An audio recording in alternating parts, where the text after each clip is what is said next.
Actually po, ang buhay natin talagang buhay na dapat sana'y walang kasalanan.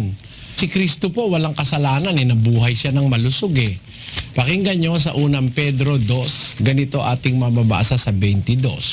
Na siya'y hindi nagkasala o kinasumpungan man ng daya ang kanyang bibig. Kung siya po'y magkatawan tao, wala siyang kasalanang ginawa o nagsinungaling man ang kanyang bibig, wala. Nabuhay siya. So yung tanong niyo, maaari bang mabuhay ang tao nang hindi nagkakasala? Mas maganda nga ho yung buhay na hindi ka magkakasala kung pwede. Kaya lang, kung po tayo'y talagang tao, meron tayong sometimes na parang para tayong yung instinct na yata ng tao yung parang magkasala siya. Sabi ng Biblia ganito sa Ecclesiastes. Tunay na walang matwid sa lupa na gumagawa ng mabuti at hindi nagkakasala. Ayun. Kahit pala matwid sa lupa, gumagawa pa ng mabuti, nagkakasala pa rin.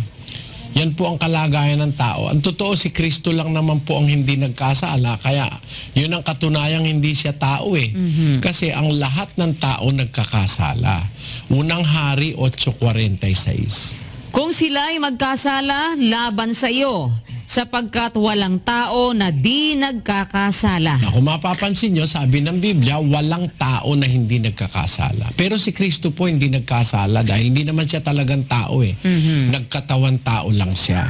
Sabi ng Biblia, walang tao na hindi nagkakasala. Kahit matwid pa, gumagawa pa ng mabuti, nagkakasala pa rin. Pero may paraan po ang Diyos para tayo makagawa o ma-minimize yung kasalanan. Yung makaiwas ka sa kasalanan o kung magkakasala ka man ay hindi mabibigat o paminsan-minsan lang ganon. Nasa 119:11 ng awit. Ang salita mo'y aking iningatan sa aking puso upang huwag akong magkasala laban sa iyo. Ayun, yung salita ng Diyos, yun ang kailangang maingatan sa puso. Yun ang kasi ang pampigil sa pagkakasala Ang katunayan sa unang Juan 2:1, ganito nakasulat. Mumunti kong mga anak, ang mga bagay na ito ay sinusulat ko sa inyo upang kayo'y huwag magkasala. Kaya mayroong kasulatan yung salita ng Diyos kasi ipinasulat niya. Sinusulat ko ito upang kayo huwag magkasala. Meaning, ang talagang pampigil sa kasalanan, yung salita ng Diyos. Saan mo ilalagay? Sa puso para huwag kang magkasala sa Diyos. So, magkasala ka man, siguro hindi na mabibigat, hindi na sinasadya.